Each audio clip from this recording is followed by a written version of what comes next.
He kōna ipurangi tēnei nā te reo irirangi o Aotearoa. It's fair to say that most of us like a bargain. I'm keen on my bargains, absolutely. Definitely shop around. The further you can make your money go, the better. Secondhand clothing mainly, yeah. So you like a bargain? Yeah, absolutely. And a bargain that's been reused and kept out of a landfill, basically a sustainable bargain. Well, that's even better. I try and buy sustainable and things that can be recycled, absolutely. Yeah, instead of buying brand new, why not just buy something that has already been used? You learn to fix your own stuff. Upuse and reuse and upcycle is always something in mind as well. Kia ora, I'm Katy Gosset and welcome to Thrift. Our saying in this ep is, what goes around comes around. Now, usually that means if you treat someone or something badly, it'll come back to bite you, and you might get treated badly yourself. But what if you treat things well? They might just keep going for longer and continue to be useful, all the while reducing waste in the community. An idea that's also at the heart of the circular economy. And we'll get to that in a bit. But first, I was just looking at this pair of shoes here actually, because that's kind of my style. are you going to try them on? Yeah, I will. I found 2 things that I might go try on. When I come to visit Te Oraka, the good place, based at the University of Otago campus in Dunedin, I find myself thrust into the middle of a shopping spree. Yeah, give me this sweater. And we've only been here for a couple minutes, so off to a good start. Yeah, I reckon. But behind the scenes, We've had a hectic few weeks, so we just clean it up, doesn't it? that's Jess Triscott. She's the project manager for student engagement at the university's sustainability office. And this episode's a bit different. And this place is a bit different. On the face of it, it looks like Te Oraka is a secondhand shop. And it is. But it's also a bit of a social enterprise and a sustainability hub. And where are we now? This is our very messy, but not always, sorting room. Te Oraka provides cheap clothes, personal grooming products, transport in the form of recommissioned bikes, events, and even jobs. And all the proceeds go back towards supporting students. So it's kind of a model of how communities can help themselves without too much money changing hands. So Te Oraka is designed to create a space where students can access affordable, sustainable solutions.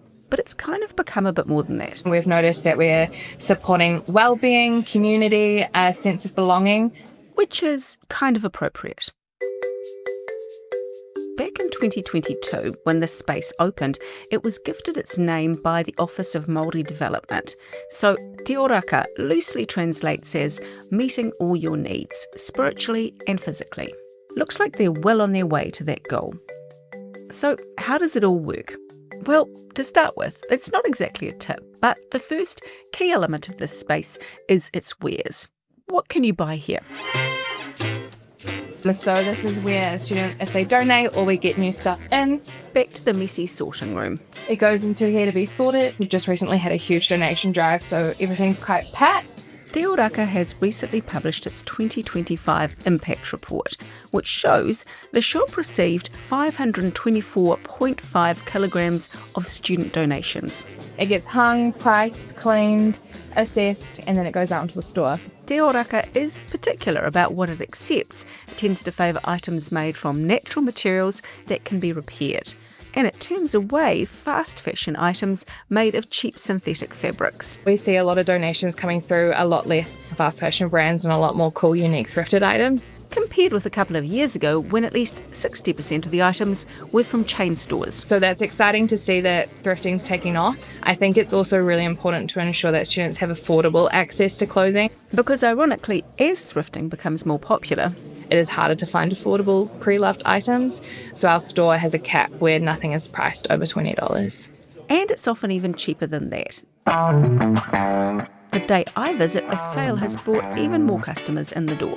The $1 sale today, pretty excited for that. Everything on a black coat hanger is $1 and I was just having a browse. Add to that the fact that the clothes are carefully curated.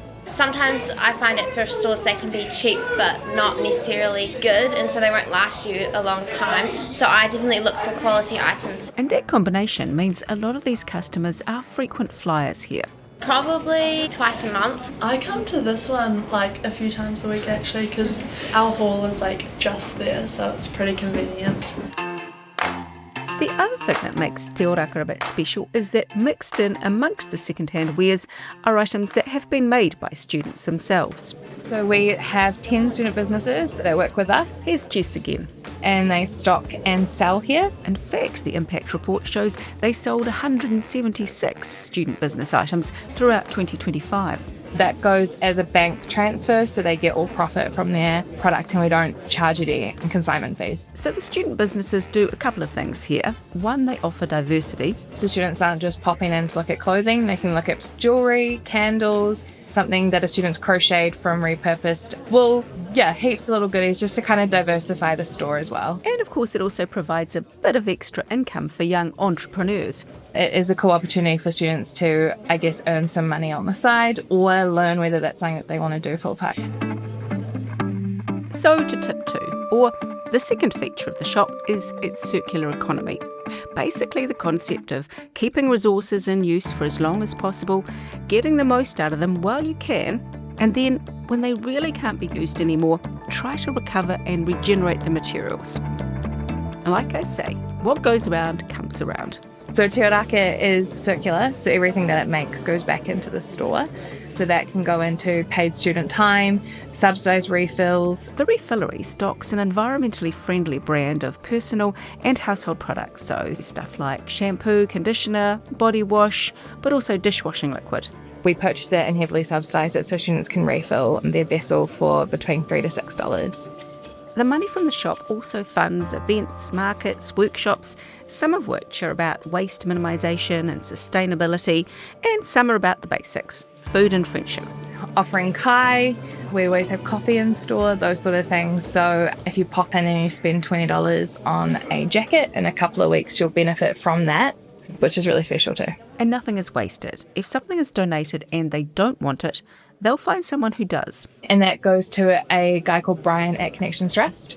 He works with people with disabilities and he rags clothing, and they have their own thrift shop. So if it's just not student-centric or good quality fabric but just done its time, it can be ragged. And while we're talking sustainability, transport is also a part of what's on offer. Jess directs me outside, where I'm in luck. It's a Tuesday, which means Te Oraka's regular bike grab is happening. So what we do here is repair, sell and educate the community on bikes. That's Jack Marsh, working with Southern Youth Development, an organisation that supported many young people to build confidence and set goals. Staff reclaimed these bikes from the landfill and refurbished them to sell to students. They have a little bit of rust, but they're all functional and completely safe. In other words, They're not flashy, but they work. prices vary, and in some cases it's just a koha. But some bikes are flashier than others. If you're looking for a best bike, I'd probably say this one here. It's around about $120. But it has good suspension, good brakes, It'd be more than functional for commuting and a little bit of off-road mountain biking. and of course those Dunedin hills. But you've also got stuff like the Barbie bike, pretty appropriate for what it is. It's pure transport and it's just functional, works. Also helping out with the bikes today is Jack's boss, Emily Cambridge. 117 pre-loved bikes were sold in 2025, and Emily says many of them went to international students, saving them money and keeping cars off Dunedin streets. It's awesome to give them some cheap transport to get around town without the needing to own their own vehicles. If students bring their own bikes down here, then the staff can also help out with some free repairs, as long as it's not too complicated. And funnily enough, while we're talking about it, a customer pops in with just that, a simple job. I heard that you've got puncture repair kits for inner tubes. Oh yes, for tubes. Jack is quick to give some tips on how to repair the puncture, while his customer explains what happened. Got a puncture in my bike inner tube, just riding down Castle Street, and of course. never punched the tube. Well, there's a first time for everything. Patching a tube, that is, not getting a puncture on Castle Street. I reckon that's happened before, because for the uninitiated, Castle Street is a well-known student party street, which means there's sometimes Little bit of glass. Yeah, a little. Yeah. Just tons, lots of glass, yeah. occupational hazard then. Yes. Thank you very much. There's a tip that could save you money. Avoid Castle Street on your bicycle. And just before we leave this topic, Emily has a hot tip of her own. my favourite for removing rust. So just spray on some Coca-Cola and use aluminium foil and you can remove rust from just about anything on a bike. I'm definitely going to try that one. So bikes also keep the wheels of the circular economy turning. But moving on now to tip 3 or feature 3, and that's the thrifty benefits for the people who work here. So we employ student leads every year. Back to Jess Triscott. Te Oraka itself has 5 of them. They're all paid living wage, and we also have a volunteer team. So first up, let's say hello to one of the student leads, Maggie Craw. I work in the store every Tuesday, so come in here and set it up. When I found her, she was folding clothes out the back, but she also does a bit of event management. Almost 6,000 students came to events at Te Oraka over the year. Things like night markets, where students sell their wares, super swaps, and sustainability workshops. I do some waste education for halls and trying to divert waste at halls. It's a job she loves. Although I'd do it for free, to be honest. It's a great job. Having said that, Maggie's been flatting for the last year, and so she's seen the cost of living rise. Yeah, it can be quite hard at times. So to get a decent wage, it's better than I've been paid anywhere else, and it's more fun work than I've done anywhere else. So I'm just really grateful for that. Also working here. This is Emerson. She's one of our volunteers. Hello. How are you? I'm good. Te Oraka had more than 12,300 students through the door in 2025, and greeting them are staff like Emerson Kane. I am the volunteer who does the front desk work, so I do all the transactions for everything that people buy. For her, it's been an opportunity to connect with people in a new country. I also make the coffee, and then I help with the lovely staff restock everything. She enjoys talking to people all day and being part of an organisation that actively supports students. It's nice coming to places like this where you can look for stuff that's inexpensive. So let's recap. While Te Oraka is a unique space, there are plenty of tips to help other secondhand shops or student and community organisations. For secondhand shops, encourage quality donations. People are looking for better garments that won't wear out. Offer space for small or student businesses to sell their wares. It varies the stock for customers and gives fledgling businesses a foot in the door. If possible, feed some of the money back into the organisation and use it to benefit customers in some way. Provide work opportunities for members of your community, both paid and voluntary. In 2023, Te Oraka won the Student Engagement category of the International Green Gown Awards. Judges described it as a superb student-led initiative that could be replicated, and it noted the impressive results.